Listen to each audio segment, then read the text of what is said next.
জাহান্নামের আগুন দেহের যেই জায়গায় লাগুক না, সর্বপ্রথম কলিজাটা জ্বলে ছাই হয়ে যাবে। লাগার সাথে সাথে কলিজা জ্বলে ছাই।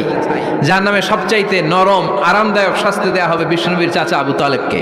অনেক সাহায্য সহযোগিতা করেছেন, এই জন্য ওনার শাস্তিটা হবে জাহান্নামের সবচাইতে হালকা এবং পাতলা।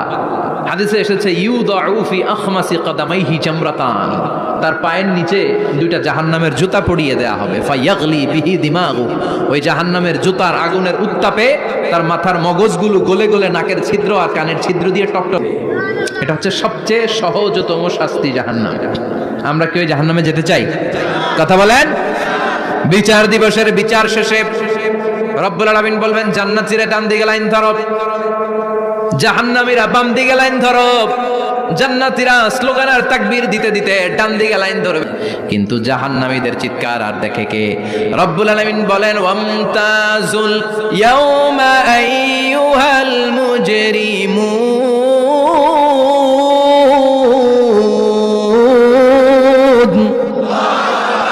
পাপীরা, জালেমরা, নাস্তিকরা, কাফেররা, মুশরিকরা, ইসলামের বিরুদ্ধে যাদের অবস্থান ছিল দুনিয়ার বুকে, তোদের লাইন ডান দিকে নয়, তোদের লাইন হবে কোন দিকে?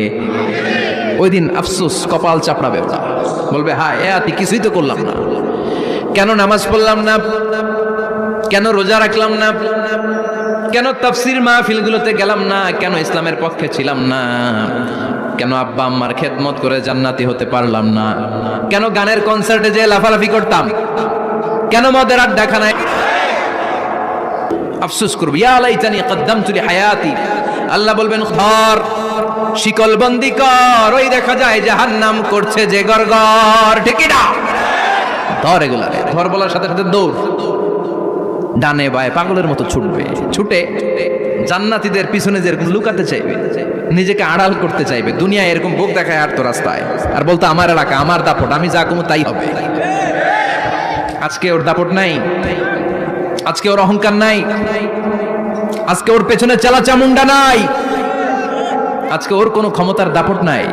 ক্ষমতা একজনের, তিনি কে? আজকে যে দুনিয়ার মুমিন বান্দাদের করেছে, মৌলবাদ বলে গাল দিয়েছে, কাঠমোল্লা বলে বলে গাল দিত, এই কাঠমোল্লার পিছনে যে মাথাটা লুকাতে চাইবে, ওই নামাজের পিছনে যে বাঁচতে চাইবে, জান্নাতীদের সাথে মিশে যেতে চাইবে, কিন্তু জান্নাতীদের চেহারা ওই দিন পূর্ণিমার চাঁদের মতো করে দিবে কে? জাহান্নামীদের চেহারাগুলোরে কুচকুচে কালো বা ফেরেশতারা নজর করে তাকানোর সাথে সাথেই চিনে ফেলবে কোনটা জান্নাতি কোনটা জাহান্নামী, ঠিক কিনা?